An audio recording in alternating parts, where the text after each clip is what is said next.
ब्रह्मानन्दं परमसुखदं केवलं ज्ञानमूर्तिं द्वन्द्वातीतं गगनसदृशं तत्त्वमस्याधिलक्ष्यम् एकं नित्यं विमलमचलं सर्वधि साक्षिभूतं भावातीतं त्रिगुणरहितं सद्गुरुं तं नमामि।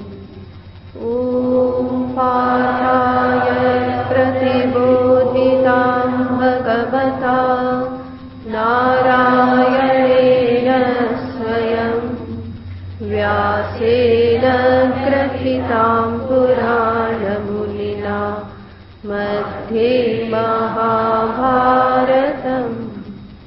अद्वैतामृतवर्षिणीं भगवती अष्टादशाध्यायिनी अम्ब त्वामनुसन्दधामि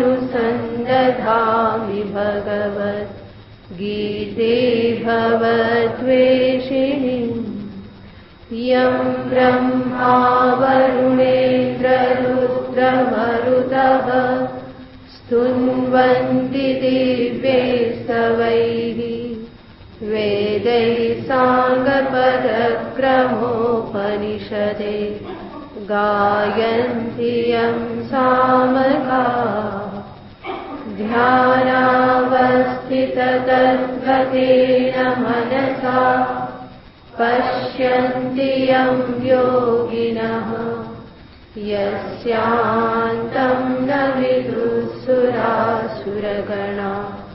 देवाय तस्मै नमः। यस्यान्तं न विदुःसुरासुरगणा देवाय तस्मै नमः।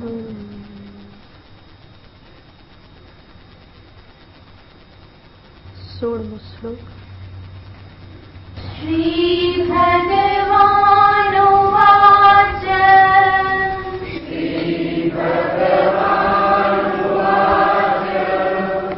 किं कर्म किमकर्मेति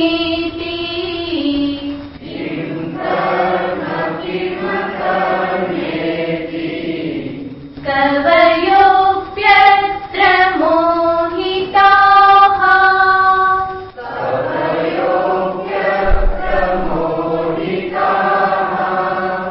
तत्ते कर्म प्रवक्ष्यामि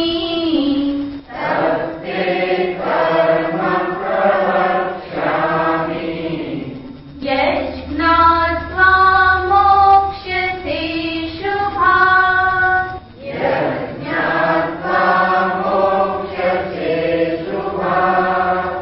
कर्मणो ह्यपि बोद्धव्यम्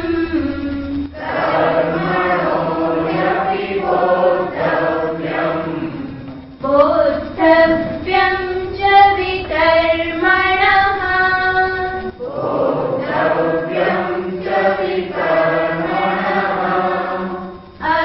अकर्मणश्च बोद्धव्यम्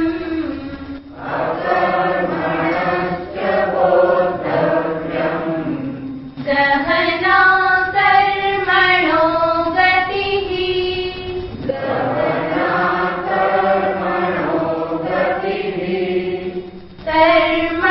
कर्मण्यकर्म यः पश्येत्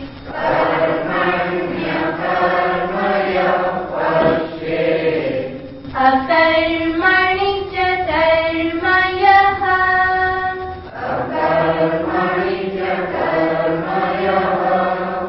स बुद्धिमान् मनुष्येषु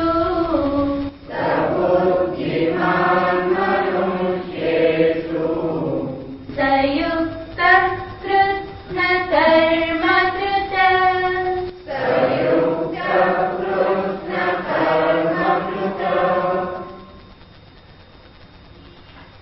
છેલ્લા શ્લોકમાં ભગવાન શ્રી કૃષ્ણચંદ્રએ મનુષ્ય જીવનની કૃતાર્થતા શેમાં રહેલી છે, અથવા તો કૃતાર્થતા કઈ રીતે પ્રાપ્ત થઈ શકે એનું નિરૂપણ કર્યું. કર્મણ્ય કર્મયઃ પશ્યેત અકર્મણિ ચ કર્મયઃ સબુદ્ધિમાન મનુષ્યેષુ સયુક્તઃ સકૃત્સ્ન કર્મકૃત. સકૃત્સ્ન કર્મકૃત આ શબ્દ દ્વારા ભગવાન જીવનની કૃતાર્થતા દર્શાવે છે કે આવું જ્ઞાન જેણે પ્રાપ્ત કર્યું, આત્મજ્ઞાન પ્રાપ્ત કર્યું, અકર્તા સ્વરૂપનું, અભોક્તા સ્વરૂપનું, અકર્મ સ્વરૂપ એવા આત્માને જેણે જાણી લીધો, સકૃત્સ્ન કર્મકૃત, એણે સર્વ કર્મો કરી લીધા. કૃત્સ્નનો અર્થ છે સર્વ, સંપૂર્ણ. કર્મકૃત એના વડે સર્વ કર્મો થઈ ગયા. તો સર્વ કર્મો થઈ જવા, હવે પછી કરવાનું કંઈ બાકી ન રહેવું, કર્તવ્ય કર્મ કંઈ બાકી ન લાગવું, એ જ જીવનની કૃતાર્થતા છે.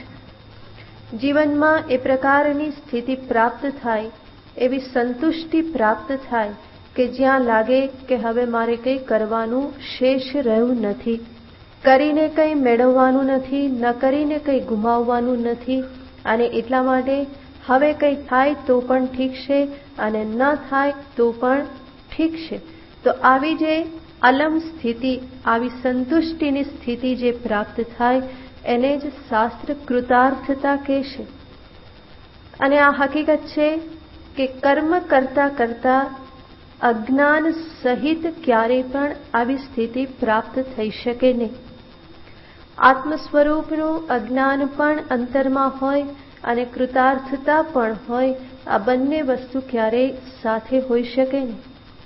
કદાચ મનુષ્ય પોતાના મનને થોડો વખત એ પ્રમાણે મનાવી શકે કે હવે એમને બધું જ પ્રાપ્ત થઈ ગયું, બધું થઈ ગયું, હવે કંઈ કરવાનું રહેતું નથી. પરંતુ એ સંતુષ્ટિ કે કૃતાર્થતા થોડા સમય માટેની હોય છે. ફરી થોડા સમય પછી એને લાગે કે હવે મારે કંઈક કરવું જોઈએ, આ પણ મારું કર્તવ્ય છે. તો એ કર્તવ્ય જ્યાં સુધી લાગતું રહે ત્યાં સુધી સમજવાનું કે કૃત્સ્ન કર્મકૃત હું થયેલો નથી, કૃતાર્થતા જીવનમાં પ્રાપ્ત થયેલી નથી.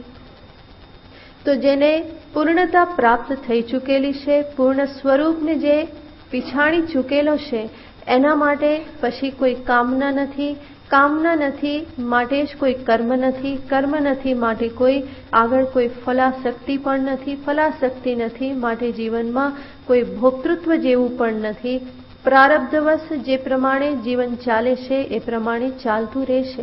કોઈ વિશેષ આગ્રહો રહેતા નથી કે આમ કરી નાખું, તેમ કરી નાખું, એવા કોઈ પ્રકારના દુરાગ્રહો જીવનમાં રહેતા નથી.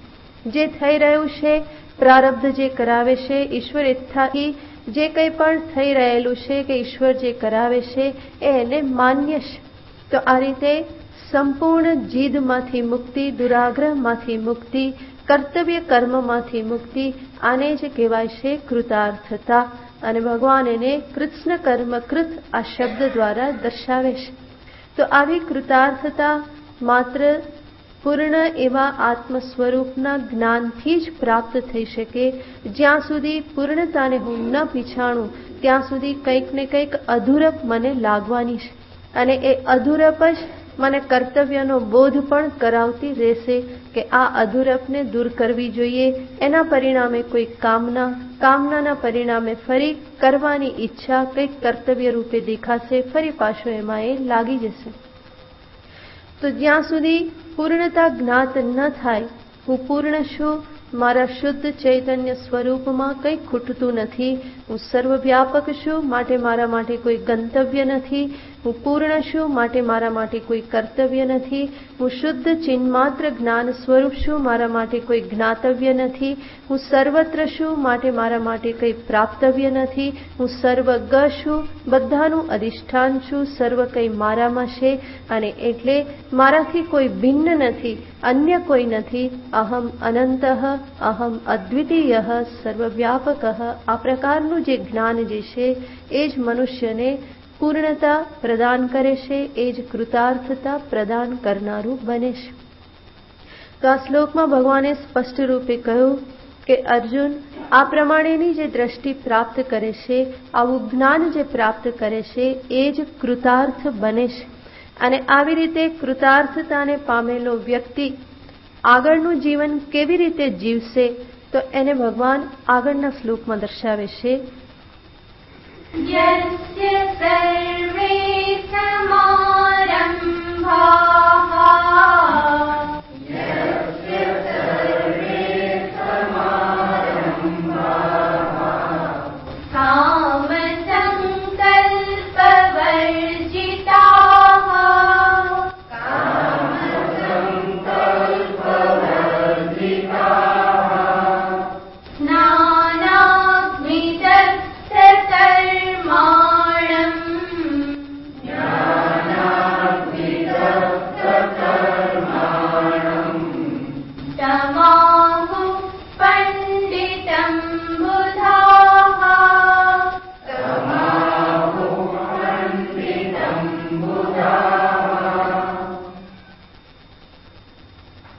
જેણે જીવનમાં કૃતાર્થતા પ્રાપ્ત કરી એનું આગળનું જીવન કેવું હોય તો એનો નિર્દેશ કરતા ભગવાન અહીંયા કહેશે કે એના દ્વારા પણ પ્રારબ્ધવશ કેટલાક કર્મો થતા રહેશે. એવું નથી કે એ કૃષ્ણ કર્મ થયો એટલે એ સંપૂર્ણ નિવૃત્ત થઈને બેસી જશે. નિવૃત્ત થઈને પણ બેસી શકે અને પ્રવૃત્તિ પણ એના દ્વારા થઈ શકે. તો જ્ઞાની દ્વારા કર્મો પણ સંભવશે, કર્મો પણ થઈ શકે છે. એનું પ્રારબ્ધ જે પ્રમાણે એનું છે એ પ્રમાણે એનું આગળનું જીવન ગોઠવાશે.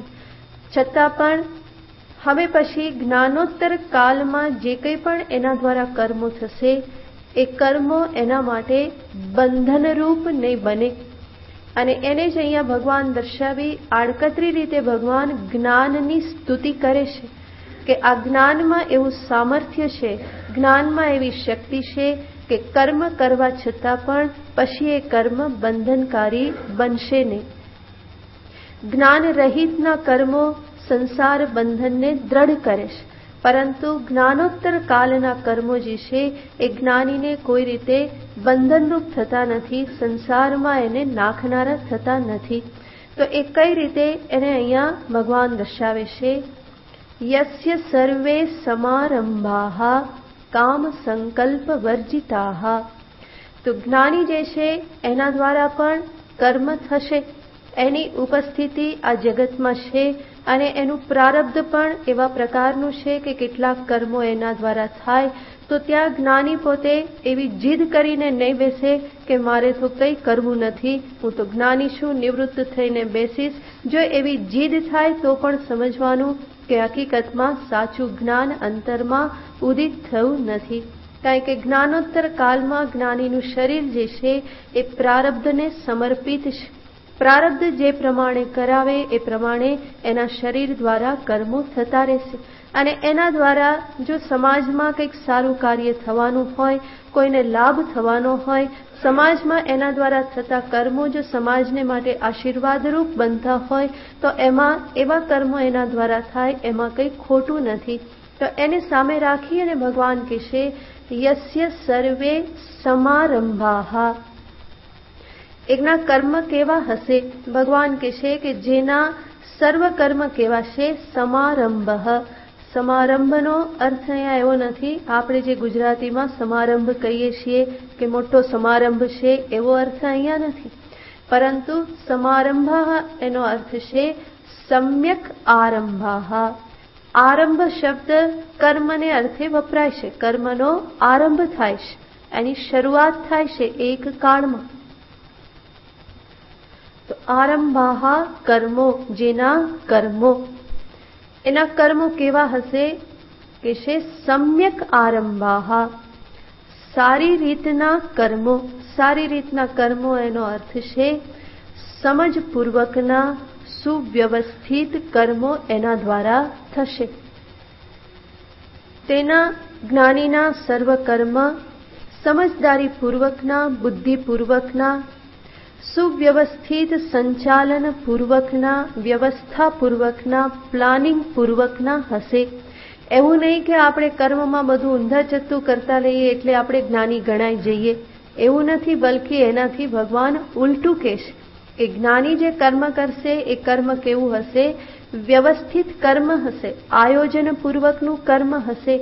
નાનું કર્મ પણ એ વિચારપૂર્વકનું કરશે અને સારામાં સારી રીતે કરવા માટે પ્રયત્ન કરશે. તો કોઈ પણ કર્મમાં વેઠ ઉતારી દેવી, એને મજૂરી માની અને જેમ તેમ પૂરું કરી દેવું, એવા પ્રકારનો અભિગમ ક્યારેય પણ નહીં હોય. કારણ કે આ કર્મ જે છે એ એના માટે કોઈ ભારરૂપ નથી. એ સહજ રીતે પોતાના કર્મો કરતો જાય છે.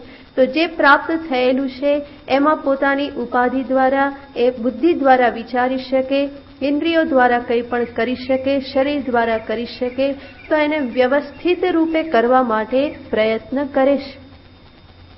ઘણા બધાને એવી ભ્રાંતિ હોય છે કે જ્ઞાની એટલે તો કોણ હોય? લઘર વગર રહેતા હોય, મેલા ઘેલા કપડાં હોય, આજુબાજુ ગંદકી હોય, કપડાં શું પહેરેલા છે એનું એને ભાન ના હોય, કોઈ એને કંઈક ખવડાવી દે, કોઈ પીવડાવી દે.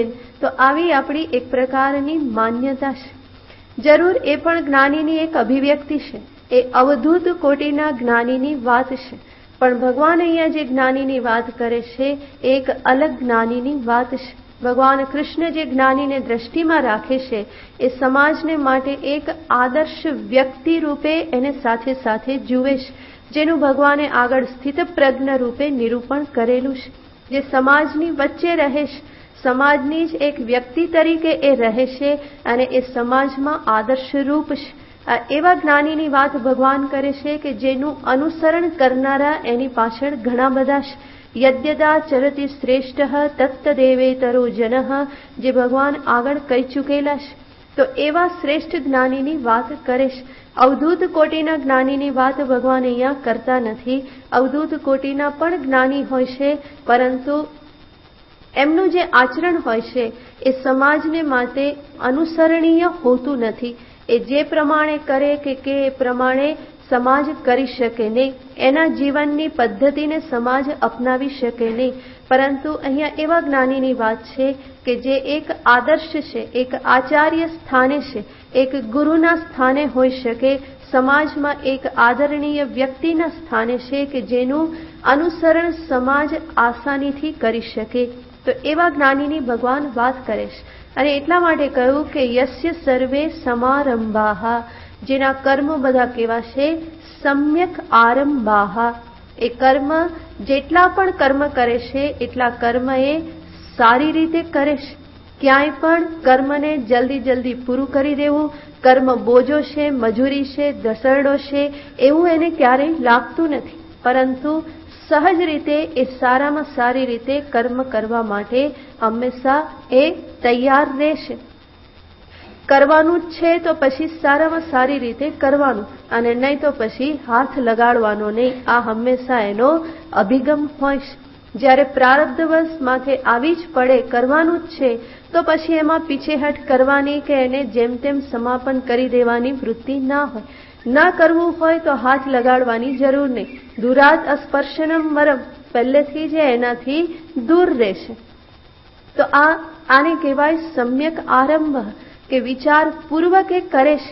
છેલ્લે સુધી એ જે કંઈ પણ કાર્ય કરે, સમાજની સેવાનું કોઈ કાર્ય કરે, એ અધ્યયન અધ્યાપનનું કાર્ય કરે, શાસ્ત્ર અધ્યયન કરે, શાસ્ત્ર અધ્યયન કરાવે, માર્ગદર્શન આપવાનું કાર્ય કરે, સફાઈનું કાર્ય કરે, જે પણ કાર્ય કરે એ કાર્ય સારામાં સારી રીતે સંપન્ન કરે છે. તો એટલા માટે જ ભગવાને અહીંયા સ્પષ્ટ રૂપે આ શબ્દ વાપર્યો છે, યસ્ય સર્વે સમારંભાહ સમ્યક આરંભાહ. ધર્મના માર્ગે, નીતિના માર્ગે, શુદ્ધ રૂપે, શુદ્ધ હૃદયથી, શુદ્ધ ભાવનાથી, શુદ્ધ ક્રિયાથી એ પોતાના કાર્યને સંપન્ન કરે છે. એના માટે કોઈ કાર્ય ઊંચું કે નીચું રહેતું નથી. કર્મ કરવાનું છે, જે સામે આવી પડેલું છે, પ્રારબ્ધવશ જે કરવાનું આવી પડ્યું છે એને એ કરી લેશે. એમાં કોઈ એ ઊંચું કે નીચું એ પ્રમાણે જોતો નથી. સફાઈ પણ એટલી સારી રીતે કરે, ભગવાનની પૂજા પણ એટલી સારી રીતે કરે, અને શાસ્ત્ર અધ્યયન કરાવવાનું હોય એ પણ સારી રીતે કરે, અને સ્વયં શાસ્ત્ર સ્વાધ્યાય કરતો હોય એ પણ એટલી સારી રીતે જ કરે. કોઈને માર્ગદર્શન આપવાનું હોય તો એમાં પણ એ વિચારપૂર્વક માર્ગદર્શન આપે. તો સર્વ કાર્ય જે છે એના વિચારપૂર્વકના છે. તો આવા સમ્યક આરંભ છે. અને એટલા માટે જ જ્ઞાની જે કર્મ કરતા હોય છે, જે વ્યવહાર કરતા હોય છે, એ જોઈને પણ જીવનમાં ઘણું બધું શીખવાનું હોય છે કે કર્મ પ્રત્યે કેવા પ્રકારનો અભિગમ છે, કેટલા પાસાઓથી એ કર્મના સંદર્ભમાં વિચાર કરે છે, કેવી રીતે એમાં પ્રવૃત્ત થાય છે, એના ફળ પ્રત્યેનો અભિગમ કેવા પ્રકારનો હોય છે, આ બધું જ જ્ઞાનીના વ્યવહારથી શીખવા મળતું હોય છે. કર્મ કેવી રીતે કરવા એ પણ એમની પાસેથી શીખવા મળે છે. સમાધિ કેવી રીતે લગાવવી એ તો એની પાસેથી શીખવા મળે જ છે. કર્મ કેવી રીતે કરવા એ પણ એની પાસેથી શીખાય છે. લોકો સાથે વ્યવહાર કેવી રીતે કરવો, વ્યવહારમાં મધુરતા કેવી રીતે લાવવી, કેવી રીતે સર્વનો સ્વીકાર કરવો, આ સર્વ બાબતો પણ આચાર્ય પાસેથી, જ્ઞાની પાસેથી, એના વ્યવહારથી શીખવા મળે છે. તો એ જે કંઈ પણ કરે છે એ સમ્યક વ્યવહારાહ સમ્યક આરંભાહ યસ્ય સર્વે સમારંભાહ. સ્વાભાવિક જ આપણને પ્રશ્ન થાય કે એ જ્યારે કર્મ આટલી ચોકસાઈથી કરે, વ્યવસ્થિત રૂપે કરે, તો એ કર્મ એને આગળ જતા બંધનકારી નહીં નીવડે? કારણ કે કર્મના ફળ રૂપે સફળતા, નિષ્ફળતા આ બધું તો પ્રાપ્ત થવાનું જ છે. તો એનો ઉત્તર ભગવાન બીજો શબ્દ વાપરીને કહેશે, યસ્ય સર્વે સમારંભાહ કિંતુ કામ સંકલ્પ વર્જિતાહ. એવું નહીં થાય, કારણ કે એના કર્મો કેવા છે, સમારંભ સમ્યક આરંભ હોવા છતાં પણ કામ સંકલ્પ વર્જિતાહ. કામના એટલે કે તૃષ્ણા અને સંકલ્પ ફળ માટેનો સ્પષ્ટ નિશ્ચય કે જીદ રહિતના એના કર્મો હોય છે. અને આપણે અનેક વખત જોયેલું છે કે કર્મમાં રહેલું સકામત્વ જ બંધનકારી છે. સકામત્વની જગ્યાએ જ્યારે નિષ્કામતા હોય તો એ કર્મ કોઈ રીતે બંધનરૂપ નથી. તો આ કામ વર્જિતાહ, સંકલ્પ વર્જિતાહ, એવી કોઈ કામના આ કર્મ પાછળ રહેલી નથી. તો પ્રારબ્ધવશ જે પ્રાપ્ત થયેલું છે એને એ કરે છે. સાથે સાથે આ કર્મ કરીને હું સુખી થઈ જઈશ એવા પ્રકારનો પણ કોઈ સંકલ્પ એના અંતરમાં રહેલો નથી. તો નથી કામના કે નથી ફળના સંદર્ભનો કોઈ સ્પષ્ટ નિશ્ચય, દુરાગ્રહ. સંકલ્પ સમ્યક કલ્પનમ સંકલ્પ. ફળના સંદર્ભની એ કોઈ મોટી મોટી કલ્પના કરતો નથી કે આ કર્મ થશે તો આના દ્વારા આ ફળ પ્રાપ્ત થશે ને આટલો લાભ થશે ને આટલું નુકસાન જશે ને આનાથી હું સુખી થઈશ. આવા કોઈ હિસાબ એની પાસે રહેલા નથી. જરૂર જ્યારે કર્મ કરે છે ત્યારે સફળતાની કે ફળની સામાન્ય અપેક્ષા અંતરમાં હોય છે, અને એ તો દરેક વ્યક્તિના અંતરમાં હોવાની, સિવાય કે કોઈ પાગલ હોય કે જે એમનેમ જ કંઈક કંઈક કરતો રહેતો હોય. પરંતુ જે સજાગ વ્યક્તિ છે એ કંઈ પણ કર્મ કરશે તો એ કર્મના ફળની સામે દ્રષ્ટિ તો જશે, એની સામે કોઈ વિરોધ નથી કે એ કંઈ ખોટું પણ નથી. સામાન્ય રૂપે ફળને દ્રષ્ટિમાં લાવવું, જોવું, એમાં કોઈ વિરોધ નથી. પરંતુ ફળ માટેનો દુરાગ્રહ કે જીદ જે છે એના અંતરમાં નહીં હોય. અને એટલા માટે કર્મ કરવા છતાં પણ નિષ્ફળતા મળી તો એ નિષ્ફળતા એને વિક્ષેપ કરનારી નથી હોતી, કે સફળતા મળી તો એ પણ એને કોઈ કૂદકો મરાવનારી હોતી નથી. સફળતા મળે તો એ જાણે છે કે આ તો કર્મ અને કર્મફળનો સંબંધ નિશ્ચિત છે, ઈશ્વર દ્વારા પહેલેથી જ નિશ્ચિત છે. આ પ્રમાણે કર્મ કરો તો આ પ્રમાણેનું ફળ પ્રાપ્ત થાય એ નિશ્ચિત છે. એમાં મારા કરવાથી આ પ્રમાણેનું થયું એવું કોઈ અભિમાન જ્ઞાનીના અંતઃકરણમાં હોતું નથી. અને નિષ્ફળતા મળી તો ત્યાં પણ એ નિષ્ફળતા એના માટે કોઈ સ્વસ્થતા જાળવી રાખવા માટેની એક કોઈ વિશેષ પરિસ્થિતિ એને પ્રાપ્ત થઈ છે એવી નથી. નિષ્ફળતા જે પ્રાપ્ત થાય તો ત્યાં પણ એ જાણે છે કે આ તો આવું થવું પૂરેપૂરી સંભાવના હતી. એટલા માટે જ્યારે પ્રવૃત્ત થાય તો પહેલેથી જ એની સમજદારી હોય છે કે લાગે તો તીર નહીં તો તુક્કો, લાગી ગયું તો બરાબર છે અને ન થયું તો પણ બરાબર છે. તો જ્ઞાનીની એવી સમજદારી છે, એવી પૂર્ણતા છે કે કર્મમાં નિષ્ફળતા મળે ત્યારે પણ એ આરામથી હસી શકે છે, સફળતા પણ એને હસાવે છે, આશ્ચર્ય આપે છે અને નિષ્ફળતા પણ એને હસાવી શકે છે. અને એ જ્ઞાનનું સામર્થ્ય છે, જ્ઞાનની શક્તિ છે. સામાન્ય રીતે નિષ્ફળતામાં મનુષ્ય હતાશ થઈ જતો હોય, નિરાશ થઈ જતો હોય, એ પોતે જલ્દી સ્વીકારી શકતો ન હોય. પરંતુ અકૃતાર્થ વ્યક્તિ છે એના માટે સફળતા કે નિષ્ફળતા બંને સમાન છે. સફળતામાં પણ એ પ્રસન્નતાથી હસે છે અને નિષ્ફળતામાં પણ એ હસે છે, કારણ કે એ જાણે છે કે આ ઉપાધિ દ્વારા પણ ભગા થઈ શકે, ના થઈ શકે એવું નથી. અજ્ઞાન અવસ્થામાં ભૂલો થઈ શકે એવી રીતે ઉપાધિની મર્યાદા જ્ઞાન પછીની અવસ્થામાં પણ છે. તો ઉપાધિ દ્વારા કંઈક નિષ્ફળતા પ્રાપ્ત થઈ શકે એમાં કોઈ જ્ઞાન એનાથી એનું જતું રહેતું નથી. કર્મમાં કોઈ નિષ્ફળતા પ્રાપ્ત થવાથી જ્ઞાનમાં કોઈ ઓછપ આવી જાય કે અધૂરપ આવી જાય એવું નથી, એ સ્પષ્ટ રૂપે જાણે છે. તો ઉપાધિની મર્યાદા એ જાણે છે. જે ઉપાધિ જ્ઞાન પહેલા મર્યાદિત હતી, જ્ઞાન થયા પછી પણ ઉપાધિમાં મર્યાદા તો રહેશે. અને એટલે નિષ્ફળતાને ઝીલવી એ એના માટે કોઈ મોટી મુશ્કેલ પરિસ્થિતિ નથી. આમ તો સાધકે પોતાની સાધક અવસ્થામાં જ પોતાની ભૂલ ઉપર, પોતાની મર્યાદા ઉપર હસતા શીખી જવું જોઈએ. એને સ્વીકાર કરતા શીખી જવું જોઈએ કે આપણાથી પણ આવું થઈ શકે. અને કોઈ આપણી નિષ્ફળતા ઉપર કે ભૂલ ઉપર હસે એની પહેલા આપણને જ હસતા આવડવું જોઈએ. પણ મોટે ભાગે મનુષ્યને અહંકાર આડો આવતો હોય છે અને એટલા માટે કોઈ મારી ભૂલ બતાવવાની શરૂઆત કરે એ પહેલા જ હું પોતે બહુ ડિફેન્સિવ થઈ જતો હોઉં છું. એટલું બધું આમ રક્ષણાત્મક કવચ હું પોતે ધારણ કરીને હંમેશા ફરતો હોઉં છું કે ભૂલ બતાવવાની શરૂઆત થાય ને પેલો વાક્ય પૂરું કરે એની પહેલા તો આપણે કંઈક ને કંઈક જવાબ આપવા માટે તૈયાર જ હોઈએ છીએ. વાક્ય પણ પૂરું સાંભળે નહીં, એ ખબર પણ ના પડે કે આ ભૂલ બતાવે છે કે મારી પ્રશંસા કરે છે, એ સમજવા તૈયાર નથી હોતો. પહેલેથી મનમાં એવું જ હોય કે કંઈક ભૂલ જ બતાવે છે અને એટલા માટે પહેલેથી જ ડિફેન્સિવ થઈને જ રહેશે. રક્ષણાત્મક હંમેશા એનો અભિગમ હોય છે. જે વાસ્તવિકતા હોય છે એને જોવા માટેની તૈયારી નથી અને પરિણામે અંદરથી હંમેશા દુઃખી થતો રહે. બીજાએ મને આમ કીધું, બીજાએ મારા વિશે શું ધારી લીધું હશે અથવા તો ધારી લેશે, આવી ચિંતાઓમાં એ હંમેશા ગ્રસ્ત રહેતો હોય.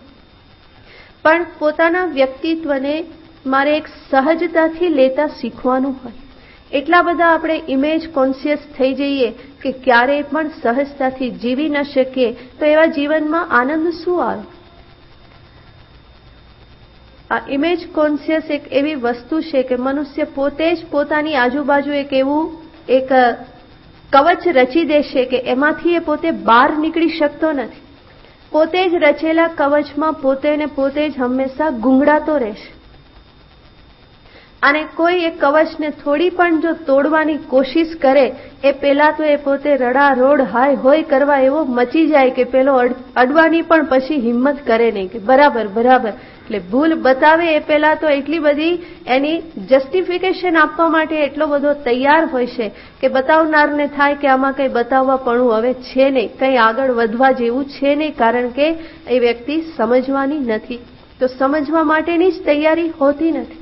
પણ સાધક અવસ્થામાં, સાધના કાલમાં જ આના માટેની તૈયારી થઈ જવી જોઈએ.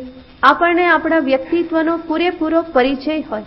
ક્યાં હું સફળ થઈ શકું છું, ક્યાં મારી ભૂલો થઈ શકે છે, ક્યાં નિષ્ફળતા મને પ્રાપ્ત થઈ શકે છે, અને નિષ્ફળતા પ્રાપ્ત થઈ તો શેના કારણે થઈ. કોઈ કદાચ દિશા નિર્દેશ કરે તો એને સ્વીકાર કરવાની તૈયારી હોવી જોઈએ. અને કદાચ એવી ભૂલ થઈ ગઈ કે જેમાં હસવું આવે એવું હોય તો સામેની વ્યક્તિ હસે એની પહેલા મને હસતા આવડવું જોઈએ કે અરે આવો ભગો થઈ ગયો, આવી ભૂલ થઈ ગઈ. તો સામેની વ્યક્તિ હસે એની પહેલા તો હું જ હસું, અને પછી એ હસે તો મને એ કોઈ દુઃખદાયક નહીં હોય.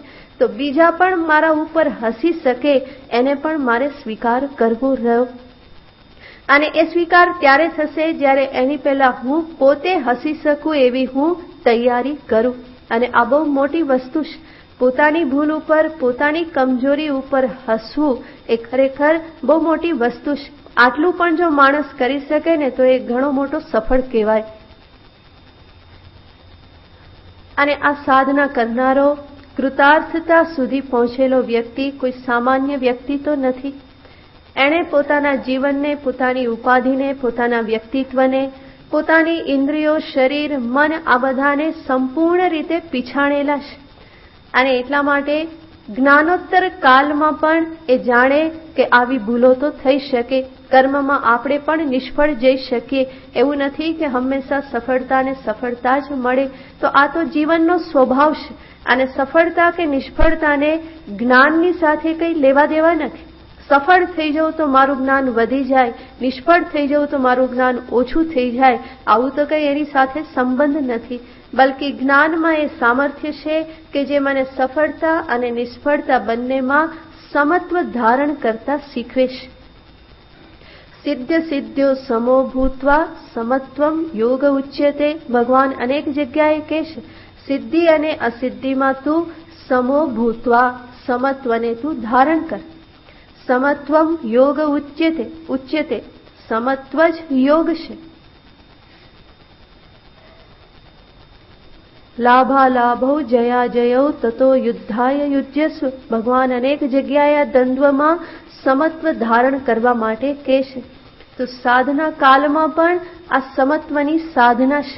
અને જ્ઞાનોત્તર કાલમાં આ જે સમત્વ જે છે એ સ્વભાવ બની રહેશે, સહજ બની રહેશે. સાધકે સમત્વ ધારણ કરી રાખવા માટે પ્રયત્ન કરવો પડે છે. જ્યારે એને નિષ્ફળતા મળે તો એને ત્યારે યાદ કરવું પડે છે કર્મણ્યેવાધિકારસ્તે મા ફલેષુ કદાચન. અને પોતાના મનને સમજાવવું પડે ને સમજાવીને એમાંથી એ બહાર આવી શકે. અથવા તો જ્યારે પણ આ પ્રમાણે દ્વંદ્વમાં એ વિચલિત થાય ત્યારે ફરી પાછો યાદ કરે ભગવાને કહેલું છે સમત્વમ યોગ ઉચ્યતે. માટે હે મન તું શાંત થઈ જા, આટલા બધા ઉદામા ના કર. આ પ્રમાણે મનને એને સમજાવવું પડે. તો સાધના કાલમાં સમત્વ પ્રયત્નપૂર્વક લાવવાનું હોય. અને જ્ઞાનનું આ સામર્થ્ય કે જ્ઞાનની આ મહિમા છે કે એ આ સમત્વને સહજ બનાવી દેશે. ને માટે જ્ઞાનોત્તર કાલમાં સમત્વ જે છે એ સ્વભાવ જ બની જાય છે. અને એનું કારણ છે કે વાસ્તવિક સમત્વ જે છે એ આત્માનું સ્વરૂપ છે. નિર્દોષમ હિ સમમ બ્રહ્મ. ભગવાન ગીતામાં કહે છે બ્રહ્મને જ સમ શબ્દથી કહેવામાં આવેલ છે. નિર્દોષમ હિ સમમ બ્રહ્મ. તો સમ હોવું, સમાન હોવું, નિર્વિકાર હોવું આ તો આત્માનું સ્વરૂપ છે. અને એ સ્વરૂપમાં જે સ્થિત હોય એનું અંતઃકરણ પણ સમત્વ ધારણ કરી શકે છે. જે અંતઃકરણમાં સમ સ્વરૂપનો બોધ ઉત્પન્ન થયો એ અંતઃકરણ વ્યાવહારિક સ્તરે પણ સમત્વને સહજ રૂપે ધારણ કરી શકે છે.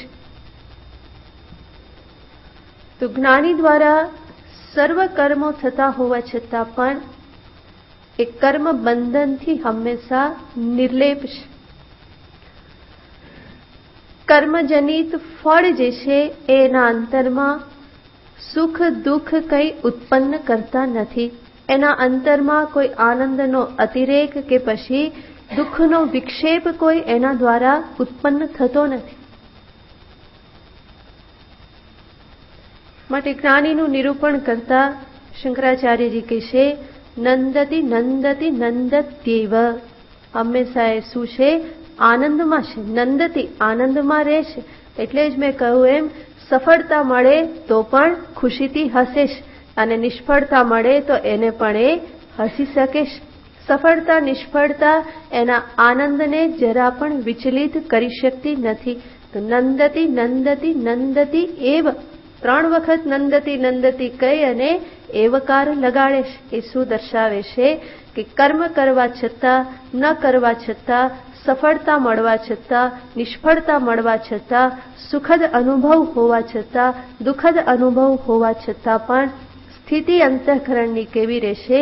હંમેશા સમતાને હંમેશા જાળવી રાખે, સહજ રીતે સમત્વમાં એ સ્થિત રહેશે. અને એટલા માટે આ કામ સંકલ્પ વર્જિત કર્મ જ એના માટે જ્ઞાન દ્વારા જે કર્મ થાય છે એ કામ સંકલ્પ વર્જિત કર્મ છે, અને એના દ્વારા એ હંમેશા સમત્વમાં જ સ્થિત રહેશે. એ કર્મ ક્યારેય પણ એને વિચલિત કરનારા બનતા નથી, કર્મ બંધન ઉત્પન્ન કરનારા થતા નથી. અને આવું કઈ રીતે સંભવે છે? આ પ્રકારની સ્થિતિ એ કઈ રીતે પ્રાપ્ત કરે છે, કઈ રીતે સંભવ બન્યું? તો એને દર્શાવતા ભગવાન આગળનો શબ્દ વાપરે છે, જ્ઞાનાગ્નિ દગ્ધ કર્માણમ. આ કોણ છે? તો કે જ્ઞાનાગ્નિ દગ્ધ કર્માણમ. એના સર્વ કર્મો જ્ઞાનાગ્નિ વડે દગ્ધ થઈ ગયેલા છે. કર્મ જ્ઞાનાગ્નિ વડે દગ્ધ થઈ જવા એનો અર્થ છે કે હવે એ કર્મમાં ફરી બંધન ઉત્પન્ન કરવાનું, સંસાર બંધન ઉત્પન્ન કરવાનું સામર્થ્ય નથી. જેવી રીતે બીજને શેકી નાખવામાં આવે, દગ્ધ કરી દેવામાં આવે, તો એ બીજમાંથી ફરી અંકુર કે વૃક્ષ ઉત્પન્ન થઈ શકતા નથી.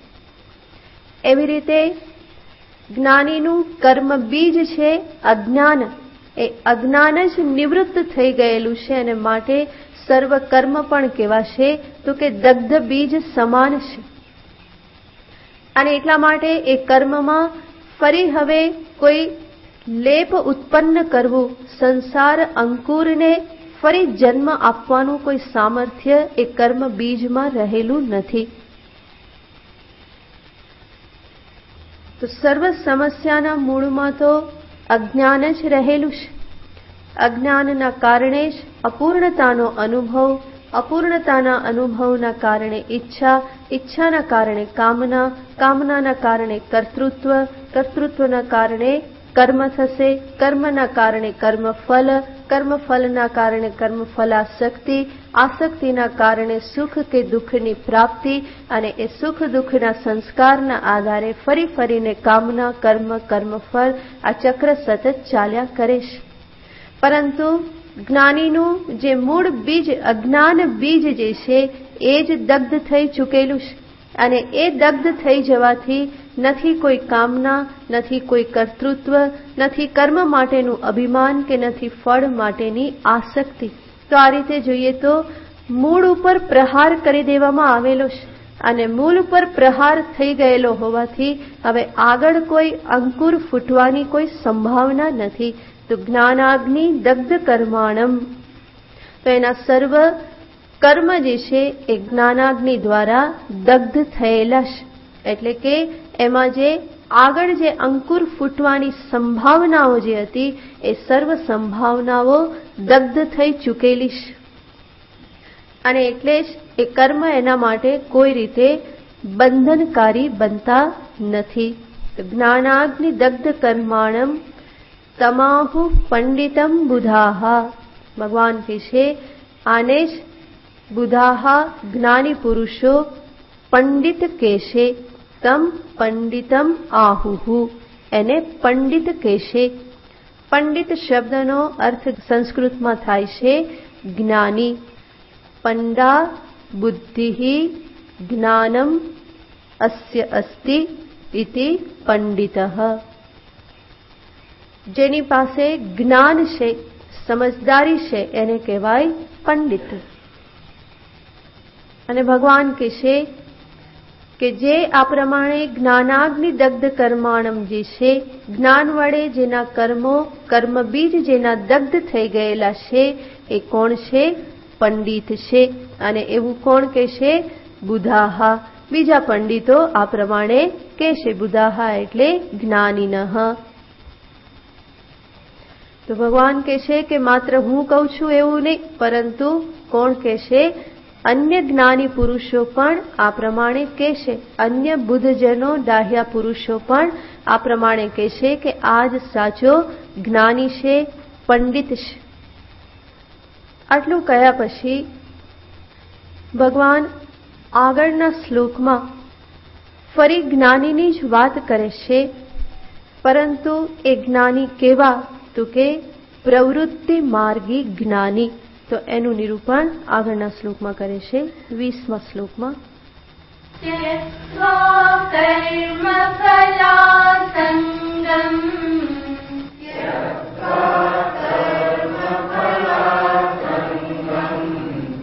नित्यतृप्तो निराश्रयः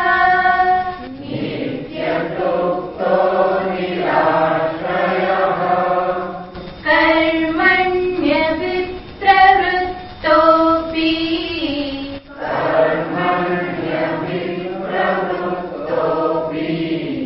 नैव किञ्चित् करोति सः.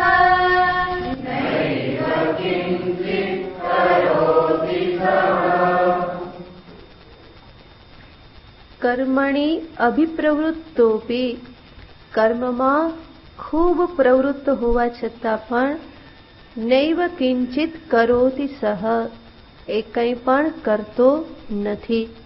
તો આ શબ્દથી અહીંયા સૂચિત થાય છે કે ભગવાન અહીંયા જે જ્ઞાનીનું નિરૂપણ કરે છે એ જ્ઞાની પ્રવૃત્તિ માર્ગી જ્ઞાની છે.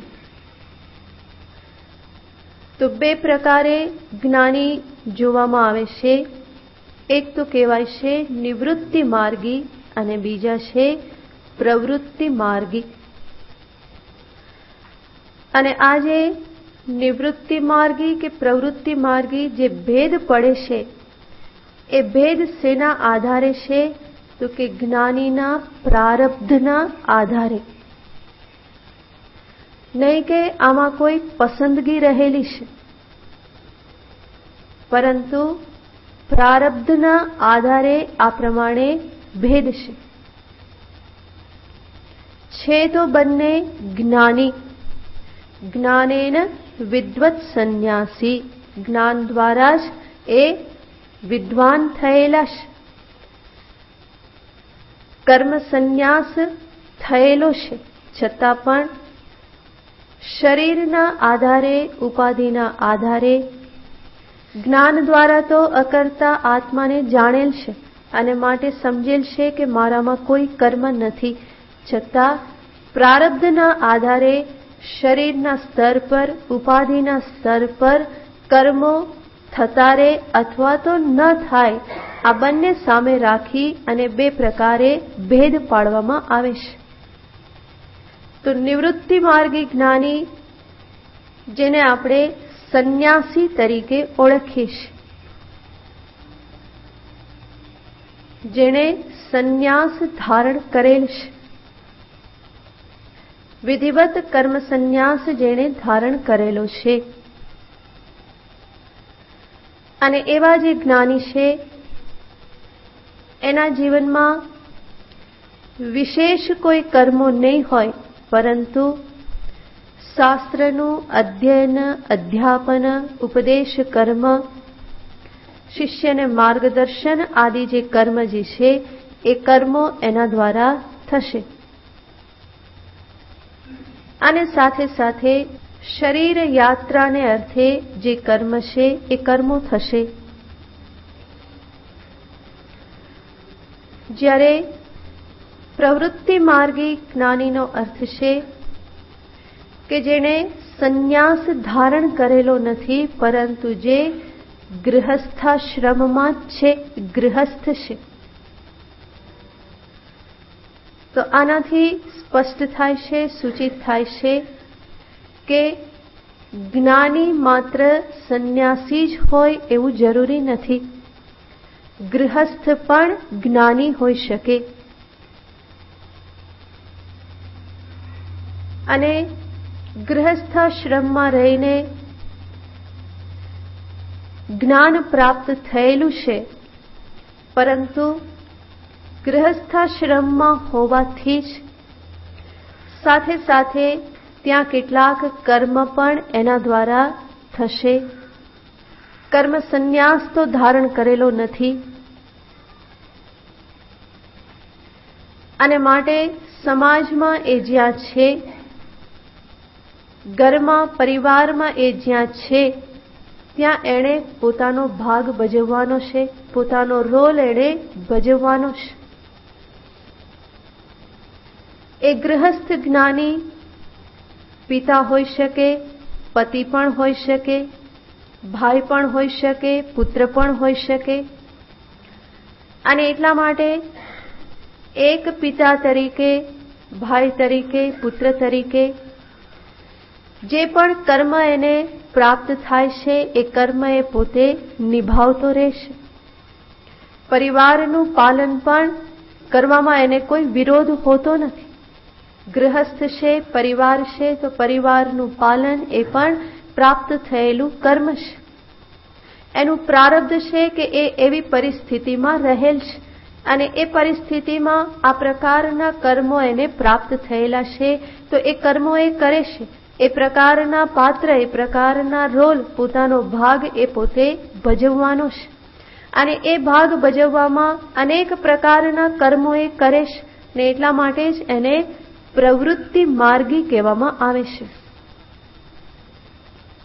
પણ આ બધા જ કર્મો કરવા છતાં, પોતાનો ભાગ ભજવવા છતાં, રોલ ભજવવા છતાં પણ એ જાણે છે કે આત્મા અકર્તા છે, અભોક્તા છે, અકર્મ સ્વરૂપ છે. પણ એ એવી સ્થિતિમાં છે કે જ્યાં એણે અનેક પ્રકારના પાત્ર ભજવવાના છે, અનેક પ્રકારે કર્મો એને કરવાના છે. એક પિતા તરીકેનું કર્મ, પતિ તરીકેનું કર્મ, પુત્ર તરીકેનું કર્મ, પરિવારના એક વડીલ તરીકેનું કર્મ, આ સર્વ કર્મ એણે કરવાના રહેશે, અને એટલા માટે જ એ પ્રવૃત્તિ માર્ગી બની રહેશે. જ્યારે બીજી બાજુ જેણે સંન્યાસ ધારણ કરેલો છે, એને આવા કોઈ પાત્ર ભજવવાના નથી. એ નથી કોઈનો પિતા, નથી કોઈનો પતિ, કે નથી કોઈનો ભાઈ, કે નથી કોઈનો પુત્ર.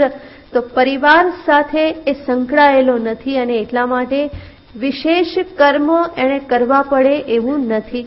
અધ્યયન, અધ્યાપન, ઉપદેશ, માર્ગદર્શન, આ જે કર્મો જે છે એ કર્મો એના માટે પૂરતા છે. તો વિશેષ કર્મ એણે કરવા પડતા નથી, અને માટે એનું જીવન જે છે એ નિવૃત્તિ પરાયણ જીવન છે. જ્યારે અન્ય જ્ઞાની જે છે એનું જીવન કેવું છે? પ્રવૃત્તિમય જીવન છે. તો ભગવાન કૃષ્ણ અહીંયા દર્શાવવા માંગે છે કે ચાહે એ સંન્યાસી હોય કે ગૃહસ્થ હોય, જ્ઞાની એ જ્ઞાની છે, જ્ઞાની જીવન મુક્ત છે. એમાં કોઈ ઊંચું કે નીચું નથી. એવું નથી કે ગૃહસ્થ જ્ઞાની નીચા અને સંન્યાસી જ્ઞાની ઊંચા. જ્ઞાની તો જ્ઞાની છે, બંનેનું જ્ઞાન સમાન છે. જ્ઞાનમાં કોઈ ફેર પડતો નથી. જ્ઞાન એક જ છે. જે જ્ઞાન સંન્યાસીના અંતરમાં પ્રગટ થયેલું છે, એ જ જ્ઞાન ગૃહસ્થના અંતરમાં પણ પ્રગટ થયેલું છે. તો ભગવાન કહેશે કે એના આધારે કોઈ ઊંચું કે નીચું થતું નથી. મહત્વની વસ્તુ છે કે સમજદારી. કયું પાત્ર ભજવીએ છીએ મહત્વનું નથી, પરંતુ મહત્વનું છે અંતરમાં સમજદારી, જ્ઞાન કેવા પ્રકારની છે. બાકી જ્ઞાન પછીનું જીવન પ્રારબ્ધને અનુરૂપ જેવું છે એ પ્રમાણે જીવી નાખવાનું હોય, એના માટે કોઈ આગ્રહ તો રહેવાનો નથી. પણ જ્ઞાન જ મહત્વનું છે. પુરુષાર્થ, સમસ્ત પુરુષાર્થ જ્ઞાનમાં સમાયેલા છે. સમસ્ત પુરુષાર્થ પરિશ્રમની પરિસમાપ્તિ આત્મજ્ઞાનમાં છે. ત્યાર પછી જે થવાનું છે તે થાય છે. પ્રારબ્ધ જે કરાવે છે તે કરવાનું છે. પણ મારો પરિશ્રમ કે મારી મહેનત જે છે એ બધી શેમાં સમાપ્ત થાય છે? જ્ઞાન પ્રાપ્ત કરવામાં, અજ્ઞાન નિવૃત્તિમાં મારો પરિશ્રમ સમાપ્ત થાય છે. આગળનું જે થાય છે એ પરિશ્રમ કે મહેનત નથી, પરંતુ એ સહજ રૂપે થયા કરે છે. તો આવા ગૃહસ્થ જ્ઞાનીનું પણ ભગવાન નિરૂપણ કરે છે કે જે જ્યાં છે ત્યાં રહી અને જે પ્રારબ્ધવશ પ્રાપ્ત થતા કર્મોને એ નિભાવે છે. એ જાણે છે કે આ પ્રમાણેની પરિસ્થિતિ, આ પ્રમાણે રહેવું એ સમાજ માટે પણ વધારે ઉપકારક છે. અને એટલા માટે એ જ્યાં છે ત્યાં રહેશે. નહીં કે એની પોતાની કોઈ આસક્તિ છે કે એ પોતે ઘરબાર છોડી શકતો નથી એટલા માટે એ નથી નીકળતો, એવી સ્થિતિ નથી. પરંતુ એ જાણે છે કે અહીંયા રહેવાથી સમાજમાં લાભદાયક છે, અથવા તો અહીંયા રહેવાથી અનેક લોકોને માટે જીવનમાં એ ઉપકારક છે. અહીંથી નીકળી જવાથી અનેક લોકોના જીવનમાં વિક્ષેપ ઉત્પન્ન થાય એવું છે. આવું સમજી અને એ ત્યાંથી નીકળતા નથી. એ સ્થિતિને એ પ્રારબ્ધવશ સમજી અને ત્યાં ને ત્યાં રહેશે. તો અહીંયા પણ સમજવાનું છે કે નહીં કે એની પોતાની કોઈ કમજોરી છે, એવું નથી કે એની પોતાની કોઈ આસક્તિ છે, કે એને કોઈ ડર છે કે કાલે કોણ ખાવા આપશે ને કોણ ધ્યાન રાખશે એટલા માટે એ ત્યાં રહેશે, એવું નથી. એને એવી કોઈ ચિંતા નથી, કારણ કે અંતરમાં જ્ઞાન ઉત્પન્ન થઈ ચૂકેલું છે અને એટલા માટે નીકળવાનું હોય તો એ જ ક્ષણે નીકળવા માટે તૈયાર હોય છે. એના માટે એને કોઈ તૈયારી કરવી નહીં પડે કે હવે કાલે ઉઠીને ઘર છોડવાનું છે તો શું તૈયારી કરું, એવી તૈયારી કે એવો વિચાર એને કરવાનો નથી. કેટલું સાથે લઈને જવું, કેટલું છોડી જવું, કેટલું કામ લાગશે, આ બધું એને વિચાર કરવાનો હોતો નથી. કારણ કે અંતરથી એ કૃતાર્થ છે. એ પોતાના માટે ત્યાં રહેલા નથી, પરંતુ અન્યને માટે પ્રારબ્ધવશ એ ત્યાં પોતે રહેલા છે. તો ત્યાં રહેવામાં પણ કોઈ વિરોધ નથી. અને કદાચ પ્રારબ્ધ એવું થાય કે કોઈ ક્ષણે એને છોડવાનું થાય તો છોડવા માટે પણ કોઈ વિરોધ નથી. એ જ ક્ષણે એ સંન્યાસ લેવા માટે પણ તૈયાર હોય છે. તો આ સમજદારી ઉપર જ બધું નભેલું છે. મહત્વની વસ્તુ સમજદારી છે, જ્ઞાન છે. ક્યાં રહેવું, ક્યાં ન રહેવું, કેવી રીતે રહેવું, કયા આશ્રમમાં રહેવું, આ બધું તો પ્રારબ્ધ જે પ્રમાણે નિશ્ચિત થયેલું છે એ પ્રમાણે થયા કરે છે. તો ભગવાન અહીંયા અર્જુનને દર્શાવવા માંગે છે કે અર્જુન, મહત્વની વસ્તુ જ્ઞાન છે અને માટે તો ઉતાવળો થઈ અને સાધુ થવા માટે ભાગમાં. કારણ કે આગળ પણ અર્જુને કહેલું હતું કે આના કરતા તો હું ભિક્ષાટન કરું તો વધારે સારું, હું ભૈક્ષચર્યા કરું તો વધારે સારું છે. તો એને સામે રાખી અને ભગવાન અર્જુનને કહેશે કે અર્જુન, સાધુ થવા માટે ઉતાવળા થવાની જરૂર નથી. ઉતાવળા શેના માટે થવાનું છે? અજ્ઞાન નિવૃત્તિને અર્થે. તારા અજ્ઞાન અંધકારને દૂર કરવા માટે તો ઉતાવળો થા. એના માટે જરા પણ પાછળ ઠેલવાનું ના હોય. એના માટે પૂરેપૂરી કોશિશ કર, મહેનત કર. પણ ભાગવા માટે કે વસ્ત્ર બદલવા માટે કે ભિક્ષાટન કરવા માટે ઉતાવળ કરવાની ના હોય. એ તો જ્ઞાન થયા પછી જે પ્રમાણે પ્રારબ્ધમાં હશે એ પ્રમાણે થશે. તારા પ્રારબ્ધમાં સાધુ થવાનું લખ્યું હશે તો તું સાધુ થઈને રહેવાનો જ. મારો અટકાવ્યો તું અટકવાનો નથી. પરંતુ અત્યારે તો મને દેખાય છે કે તારું પ્રારબ્ધ એવું નથી અને માટે ઉતાવળ કરવી નકામી છે. તો ભગવાન અર્જુનને કહેશે કે અર્જુન, શાંતિથી આ સંદર્ભમાં વિચાર કર. હું જે તને ઉપદેશ આપી રહેલો છું, જે સમજાવી રહેલો છું, એમાં સૌથી મહત્વની વસ્તુ સમજદારી છે, જ્ઞાન છે. આત્માના સ્વરૂપનું જ્ઞાન, જગતના સ્વરૂપનું જ્ઞાન. આને તું સ્પષ્ટ રૂપે સમજી લે તો તારા માટે પૂરતું છે. એનાથી આગળ કોઈ દુરાગ્રહ કરવા માટે કોઈ કારણ નથી. દુરાગ્રહ કરવો હોય તો માત્ર અજ્ઞાન નિવૃત્તિ માટે દુરાગ્રહ કરવાનો હોય. એના માટે હું આગ્રહ રાખું કે કેવો પ્રયત્ન કરું તો મારા અંતરનું અજ્ઞાન દૂર થાય, આ અંધકાર દૂર થાય. એના માટે શું કરવું જરૂરી છે, શું ન કરવું જરૂરી છે, આ બધો હું વિચાર કરી અને એના માટે હું ઉત્સાહી બનું. પરંતુ જે એના માટે અનિવાર્ય નથી એના પ્રત્યે ઉત્સાહી બનવા માટે કોઈ કારણ નથી. તો ભગવાન સ્પષ્ટ રૂપે અહીંયા અર્જુનને કહેશે કે અર્જુન, આ પ્રમાણે પ્રવૃત્તિમાં પણ જ્ઞાની હોઈ શકે છે, ગૃહસ્થમાં પણ જ્ઞાની હોઈ શકે છે. તો જ્ઞાની થવા માટે સંન્યાસી જ થવું એવો કોઈ નિયમ નથી. જ્ઞાની થવા માટે જરૂરી છે સાધન ચતુષ્ટય સંપત્તિ, એક અનિવાર્ય છે. વિવેક, વૈરાગ્ય, શમદમાદિ સંપત્તિ, મુમુક્ષા, આ અનિવાર્ય છે. અને એ સંપત્તિ પ્રાપ્ત કરવા માટે પ્રયત્ન થવો જોઈએ. બાકી આગળનું કાર્ય પ્રારબ્ધ સંભાળે છે. હા, જરૂર જેનું પ્રારબ્ધ એવું હોય કે જે એકલો રહી શકે, સંન્યાસી થઈ શકે, તો એ પણ ઉત્તમ જ છે, એ પણ આવશ્યક છે. સંન્યાસી થઈ અને એ જ્ઞાન પરંપરાનું રક્ષણ કરશે. ગૃહસ્થ થઈ અને આજુબાજુના સમાજનું એ રક્ષણ કરે છે. સંન્યાસી થઈ આ ગુરુ શિષ્ય પરંપરા, જ્ઞાન પરંપરાનું એ રક્ષણ કરે, જ્ઞાનદાન કાર્ય કરે, અધ્યયન અધ્યાપન કાર્ય કરે. અને આ કાર્ય પણ એટલું જ મહત્વનું છે. એટલું જ નહીં, સાથે સાથે સંન્યાસ જીવન જે છે એ પણ કોઈ સરળ જીવન નથી, ઘણું કઠિન જીવન છે. અને એ જીવનને માટે અધિકારી કોઈ વિરલો જ હોય છે. સર્વ કોઈ એના માટે અધિકારી હોતા નથી. તો બંનેને ભગવાન સામે રાખે છે અને બંને જીવન ભગવાન દર્શાવે છે. તો સર્વપ્રથમ જ્ઞાનીનું નિરૂપણ કર્યું, પછી ભગવાને ગૃહસ્થ જ્ઞાનીનું નિરૂપણ કર્યું. અને હવે પછીનો જે શ્લોક છે એમાં ભગવાન સંન્યાસી કે નિવૃત્તિ માર્ગી જ્ઞાનીનું નિરૂપણ કરે છે. નિરાશીર્યત ચિત્તાત્મા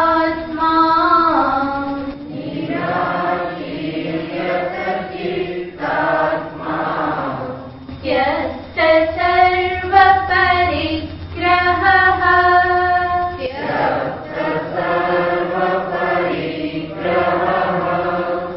શારીરં કેવલં કર્મ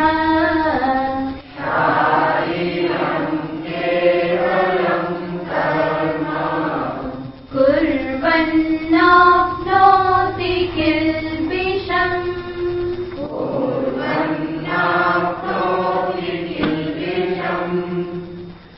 ॐ पूर्णमदः पूर्णमिदं पूर्णात् पूर्णमुदच्यते पूर्णस्य पूर्णमादाय पूर्णमेवावशिष्यते. ॐ शान्ति शान्ति शान्तिः. हरिः ॐ श्रीगुरुभ्यो नमः. हरिः ॐ.